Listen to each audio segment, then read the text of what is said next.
Hello दोस्तों, welcome everyone to dear मित्रों। तो दोस्तों आज के हमारे टॉपिक जो है वो है कंट्रोल ऑफ इन्फ्लेशन।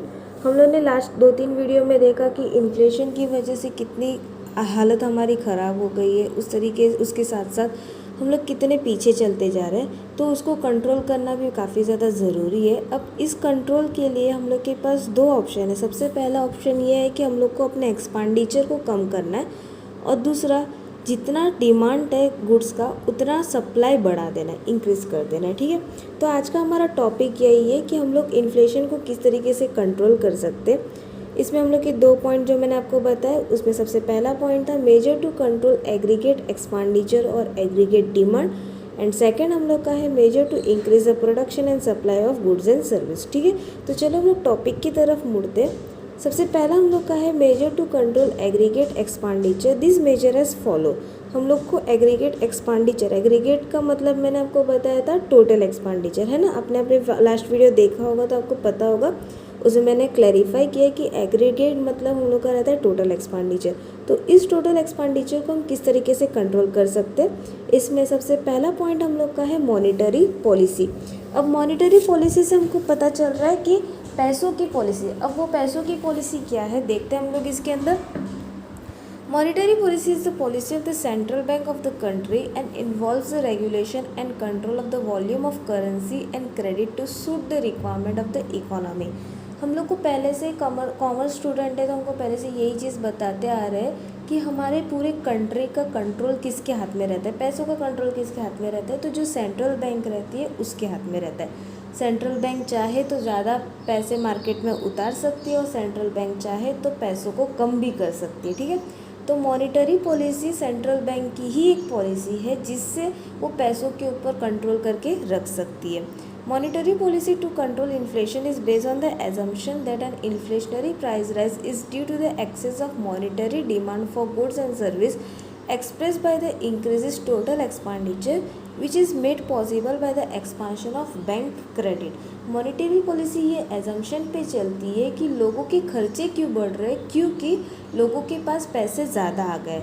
अब लोगों के पास पैसे क्यों ज़्यादा आ रहे हैं, क्योंकि यहाँ पे हम लोग का बैंक क्रेडिट जो है वो इंक्रीज होता जा रहा है। बैंक क्रेडिट का मतलब होता है लोगों को ज़्यादा से ज़्यादा पैसे बैंक की तरफ से मिल रहे हैं लोन के रूप में। ठीक है, अब लोगों के पास ज़्यादा पैसे लोन के रूप में आ रहे हैं तो लोग उस पैसे को सेव करने के जगह पे क्या कर रहे हैं, उसको यूज़ कर रहे हैं या यूटिलाइज कर रहे हैं। ठीक है, Consequently, in order to control inflation, the central bank adopts dear money policy। इसको कंट्रोल करने के लिए सेंट्रल बैंक ने एक पॉलिसी सेटअप की जिसको हम लोग आज के टाइम पे बोलते हैं डियर मनी पॉलिसी। ये डियर मनी पॉलिसी आपको शॉर्ट सम में या शॉर्ट क्वेश्चंस में पूछा जाएगा। Okay, measures that are adopted in dear money are as follow. जिसमें सबसे पहला पॉइंट है the central bank increase the bank rate with a view to making credit costly and thereby prevent speculative and non essential investment. Central bank को ये idea आ गया है कि लोगों के पास ज़्यादा पैसे आने की वजह से लोग उसको ज़्यादा से ज़्यादा खर्च कर रहे हैं, तो उसको कंट्रोल में कैसे ला सकता है। तो उन लोग क्या करते हैं, बैंक के इंटरेस्ट रेट को इंक्रीज़ करते हैं, यानी जो पैसे उधारी पे मिल रहे हैं बैंक की तरफ से वो पैसों के इंटरेस्ट को बढ़ा रहा है। ठीक है, second, the central bank sells security in the open market and their way brings about a reduction in the cash reserve of the commercial bank।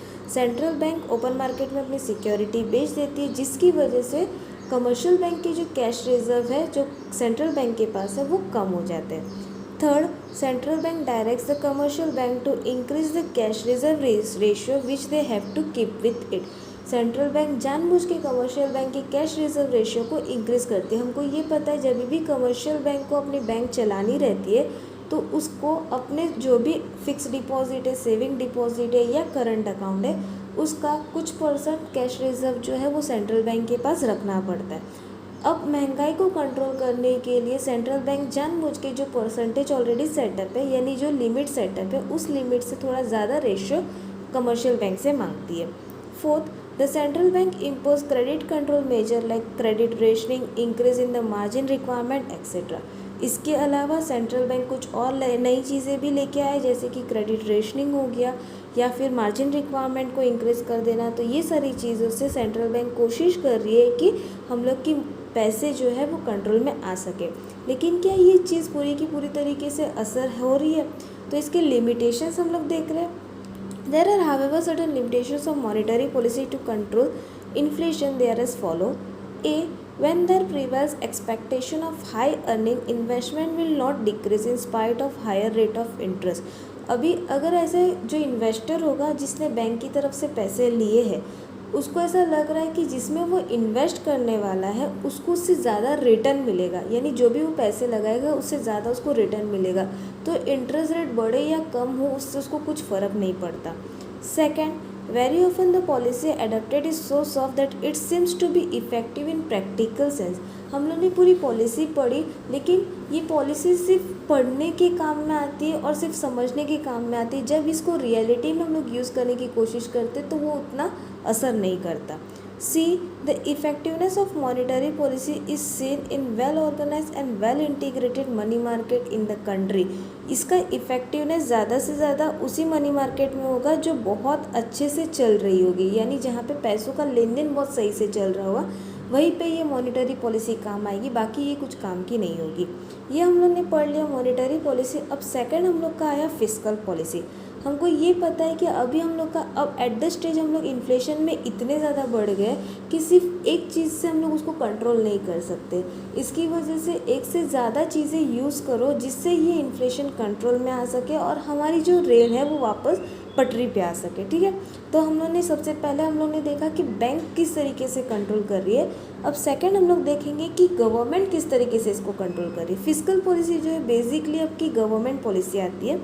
Fiscal measure to combat inflation involve increasing in taxation, reduction in public expenditure and increasing in public borrowing. Fiscal policy में तीन चीज़ें आती है। सबसे पहला हम लोग का है टैक्स को इंक्रीज़ करो, सेकंड हम लोग का है पब्लिक एक्सपेंडिचर को कम करो, और थर्ड हम लोग का है जो भी पब्लिक बोरोविंग है उसको इंक्रीज़ करो। ठीक है, तो सबसे पहले हम लोग देखेंगे reduction in public expenditure. During inflation, the government must try as much as possible to reduce its expenditure. Utmost economic in public expenditure should be observed and all avoidable expenditure should be prorated. Government को ये कोशिश करनी चाहिए कि जो भी public expanse हो रहे, पब्लिक एक्सपांस हम लोग के कहाँ पे होते हैं, तो रेलवेज बनाना होता है, ब्रिजेस बनाने रहते, लोगों की वेलफेयर के लिए कुछ काम कर रहे, तो ये सारी चीज़ें पब्लिक एक्सपेंडिचर में इंक्लूड होती है। तो गवर्नमेंट को ये देखना चाहिए कि कौन से ऐसे खर्चे हैं जो एट द टाइम काफ़ी इम्पॉर्टेंट नहीं है और उस खर्चे को निगलेक्ट कर दे ताकि ये पैसे जो है वहाँ पे लग रहे हैं वो यूज़ में आ सके। ठीक है, it is not possible to reduce the public expenditure beyond certain limit. Modern state is developmental and welfare state and it incurs large expenditure on scheme of economic development and social welfare. Similarly, expanding on defense too cannot be indiscriminately reduced. हम लोग ने देख तो लिया कि public expenditure को कम करना, हम इसको बोल भी सकते हैं कि हाँ चलो पब्लिक एक्सपेंडिचर को कम कर दो, लेकिन आज के टाइम पे जैसे हम लोग डेवलप्ड होते जा रहे हैं, आज के टाइम पे सबसे ज़्यादा इम्पोर्टेंट लोगों का हित ही है। हमारी गवर्नमेंट भी चल रही है तो लोगों के हित के लिए काम कर रही है। तो अगर हम लोगों ने पब्लिक एक्सपेंडिचर को कम कर दिया तो वो उतना नहीं चलेगा, क्योंकि लोग चाहते हैं कि हमारे ऊपर खर्चा हो, हम क्यों कंट्री को चला रहे हैं, हम पैसे कंट्री को क्यों दे रहे हैं, हम गवर्नमेंट को टैक्स क्यों पे कर रहे हैं अपने खुद की अच्छाई के लिए। अभी हम लोग अपने पैसे पे करें तो गवर्नमेंट भी हमारे लिए कुछ काम करे, हमारे लिए रास्ता बना के दे, हमारे लिए ट्रैक्स बना के दे। तो पब्लिक अगर वो गवर्नमेंट नहीं करेगी तो पब्लिक जानबूझ के गुस्सा हो जाएगी या उनका टैक्स पे ही नहीं करेगी। तो इसकी वजह से इसका लिमिटेशन ये हो रहा है कि एक्सपेंडिचर हम लोग बोल तो रहे कम करना, लेकिन वो उतना पॉसिबल नहीं है जितना हम लोग प्रैक्टिकली सेंस में करने जाएंगे। ठीक है, सेकेंड हम लोग का दिया हुआ है increasing taxes. A cut in public expenditure alone is not sufficient.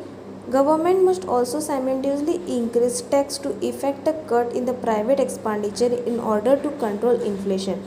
सिर्फ और सिर्फ पब्लिक एक्सपेंडिचर को कम करके कुछ फ़ायदा नहीं है, दूसरी तरफ से गवर्नमेंट का टैक्स रेट का भी इंक्रीज करना पड़ेगा ताकि ये इन्फ्लेशन कंट्रोल में आ सके.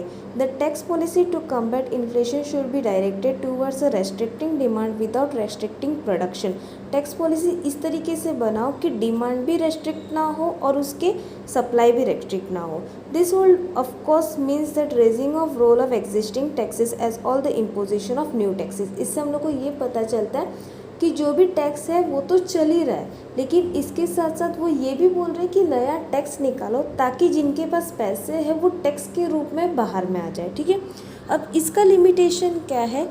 Although care should be taken to see that the taxes on the income and property do not adversely affect the capacity and willingness and the zeal of the people to save, invest and enterprise। Government को ये भी देखना पड़ेगा कि बहुत ज़्यादा अगर उन्होंने टैक्स पे करवा दिया लोगों से तो लोग इन्वेस्ट ही नहीं करेंगे और लोग जो पैसे लगा रहे हैं वो लगाएंगे नहीं, तो उनको वो ध्यान देना पड़ेगा और वो ध्यान दे के उनको वो टैक्स रेट इंक्रीज़ या डिक्रीज़ करना पड़ेगा। ठीक है, थर्ड हम लोग का है public growing. A public policy public borrowing can help in controlling inflation. For example, raising of market loan for non-banking lenders and other borrowing program of the government is likely to have this disinflationary effect। Public की borrowing को increase कर दो। Public borrowing क्या क्या रहता है? तो public की लोन को इंक्रीज़ करो, क्योंकि अगर लोन को इंक्रीज़ करेंगे तो आज नहीं तो कल वो लोन को पे करना पड़ेगा, तो इसकी वजह से लोन इंक्रीज़ करके मार्केट में पैसे आते रहेंगे। ठीक है, ये हम लोग का हो गया। एक पहला हम लोग ने पढ़ा मॉनेटरी पॉलिसी, दूसरा हम लोग ने फिस्कल पॉलिसी पढ़ा और उसके लिमिटेशंस पढ़े। अब थर्ड हम लोग का है price control and rationing. Price control and rationing also occupy an important place and anti-inflationary measure। Under price control measure, the government fixes the statutory maximum price of certain goods and commodities, and producer and trader are prohibited from charging more than maximum price। It becomes a pen offense to change them the statutory price. इसमें government पहले से एक price fix करके रख देती है कि ये मैक्सिमम प्राइस है, ये मैक्सिमम प्राइस के आगे कोई भी प्रोडक्ट की प्राइस बढ़ेगी नहीं, तो जो भी प्रोड्यूसर है, जो भी ट्रेडर है, वो उस प्रोडक्ट की प्राइस वहाँ से वहीं पे लिमिट तक वो बढ़ा सकता है। अगर समझो ऐसा हो गया कि किसी प्रोड्यूसर या ट्रेडर ने उस लिमिट के बाहर प्राइस को इंक्रीज़ कर दिया, तो हमारे लॉ के हिसाब से वो पनिशेबल होगा और उसका जो भी बिजनेस चल रहा है वो बंद हो जाएगा। ठीक है, along with the price control, major rationing of certain essential goods which are scarce is also introduced। The main purpose of rationing is to ensure a fair and the equitable distribution of goods in short supply to all the section of the society irrespective of their wealth और social status। अब price control हो गया। दूसरा हम लोग का होता है प्राइस रेशनिंग। प्राइस रेशनिंग का मतलब क्या होता है? तो जो भी प्रोडक्ट की प्राइस है वो कम मात्रा में करके जो वीकर सेक्शन है उसको पहुंचाया जाए। जैसे कि हम लोग राशन की शॉप बोलते हैं या जो होलसेल ट्रेडर है वो बोलते हैं, तो उसमें क्या होता है, जो भी प्रोडक्ट रहता है जो मार्केट में प्राइस चल रहा है उससे कुछ पैसे कम में हम लोग को मिल जाता है। तो इसकी वजह से सोसाइटी इक्वालिटी की जस्टिस पे आगे बढ़ रही है और जो लोगों को प्रोडक्ट नहीं मिल रहा है या हाई प्रोडक्ट लग रहा है तो उन लोग को भी वो प्रोडक्ट मिल सकता है। अब इसका लिमिटेशन क्या है? Moreover control breed corruption and leads to such event like hoarding, black marketing etcetera. इसको कंट्रोल करना काफ़ी ज़्यादा ज़रूरी है। अगर ये पॉलिसी सही से नहीं चलाई तो काफ़ी ज़्यादा ब्लैक मनी वगैरह चालू हो सकता है। ठीक है, फोर्थ हम लोग का है wage freeze policy. It is also suggested that in order to combat inflation, wages, salaries and profit should be controlled and fixed through a system of income freeze। This will keep down the disposable income and therefore the total effective demand for the goods and services। Wage freeze policy का मतलब क्या होता है? जो worker काम कर रहे हैं वो वर्कर की वेज फिक्स रखना कुछ टाइम के लिए, फ्रीज्ड हो जाना। फ्रीज का मतलब आपको पता ही है कि जकड़ जाना या जम जाना। ठीक है, तो वो उनकी जो वेजेस है वो कुछ टाइम के लिए फ़िक्स होने की वजह से क्या हो जाएगा, लोग ज़्यादा वेज की डिमांड नहीं करेंगे और जो ऑलरेडी पैसे उनके पास है उसमें वो गुजारा कर लेंगे। लेकिन इसका लिमिटेशन है। The limitation of this policy is that the trade union will not agree to a policy of wage freeze unless there is a freezing of price also. Trade union इसको मानेंगे नहीं, क्योंकि उन लोग कब मानेंगे? अगर प्राइस भी फिर फ्रीज होगी। अगर इनकम फ्रीज कर रहे हो तो उन लोग बोलेंगे प्राइस को भी फ्रीज करो, और प्राइस हम लोग फ्रीज नहीं कर सकते। ठीक है, फिफ्थ हम लोग का है इंडिकेशन या indexation. Indexation refers to the monetary correction through periodic adjustment in money income of the people such as wages and salary, and also in the value of financial assets such as deposit held by them in relation of degree of price rise। Indication policy जो है वो हम लोग को बताता है कि money को हम लोग किस तरीके से करेक्ट कर सकते हैं, मतलब जो एडिशनल मनी सप्लाई में आ रहा है उसको कंट्रोल करके रखना। अब वो कैसे कंट्रोल हो सकता है? तो सैलरी और वेजेस में कुछ कट ऑफ कर दो, या फिक्स एसेट जो गवर्नमेंट के साथ है उसमें कुछ कट ऑफ कर दो तो उसको हम लोग कंट्रोल में रख सकते हैं। तो हमारा ये सबसे पहला ए पॉइंट कंप्लीट हुआ जिसमें हम लोगों ने पढ़ा कि एक्सपेंडिचर हम लोग किस तरीके से कम कर सकते हैं। ठीक है, अब सेकेंड हम लोग का है increasing the domestic supply of essential good, जिसमें सबसे पहला पॉइंट है increase import reduce export. In the context of serious inflationary situation in the economy it may well become necessary to increase the supply of essential article particularly of the wage good through increase import. अभी हम लोग का जो inflationary situation चल रहा है जो कि बहुत ही मतलब अलग ही स्टेज पे, जिसमें हम लोग काफ़ी लोग ऐसे जो गरीबी की स्टेज में और ज़्यादा बढ़ते जा रही है इन्फ्लेशन की वजह से। तो इसको कंट्रोल करने के लिए सबसे पहला क्या बोला है कि इंपोर्ट को इंक्रीज़ करो। यानी इंपोर्ट का मतलब क्या होता है? इंपोर्ट यानी बताओ? ओके, एक्सपोर्ट यानी हम लोग करते हैं बाहर प्रोडक्ट डाल देना, बेच देना। इंपोर्ट मतलब हम लोग बाहर से लेके आना। तो इंपोर्ट को जितना हो सके उतना इंक्रीज़ कर देना। Second, similarly reduction in export also may increase the domestic supply and help to contain inflationary pressure under the check. Export को कम कर दो ताकि वो प्रोडक्ट हमारे खुद के कंट्री में रहे और लोग उसको खरीद सके, उसको यूज़ कर सके। एक साइड से हम लोग को बोला है इंपोर्ट को इंक्रीज़ करो और दूसरी साइड से हम लोग को क्या बोला है? एक्सपोर्ट को डिक्रीज़ कर दो ताकि वो सप्लाई हमारी कंट्री में चलता रहे। सेकेंड हम लोग का दिया हुआ है increase production. Inflation is due to an excess of demand over a given supply of goods and services with a measure to control inflation. Therefore, while laying stress on keeping down the aggregate demand should also aim at increasing the aggregate supply of goods and services. Efforts should be made to raise the output in the agriculture industrial sector of the economy, especially laid on the increasing the production of wage good. हम लोग का पता है inflation क्यों हो रहा है? हमने सब पहले इन्फ्लेशन की डेफिनेशन से ही चालू किया था। हमने इन्फ्लेशन का मतलब क्या होता है, तो जितने लोगों की डिमांड रहती है उतना सामान का सप्लाई नहीं होता, उसको हम लोग इन्फ्लेशन बोलते हैं ना। तो इन्फ्लेशन को कंट्रोल करने का एक तरीका ये भी है कि जितनी डिमांड है उससे उसके हिसाब से सप्लाई को इंक्रीज़ करो, यानी सप्लाई को दुगनी तिगनी मतलब स्पीड से बढ़ाते जाओ। जितना ज़्यादा स्पीड इंक्रीज होगा उतना लोगों का डिमांड मीट होगा और जो इन्फ्लेशन बढ़ने वाला है वो वहीं पे थम जाएगा।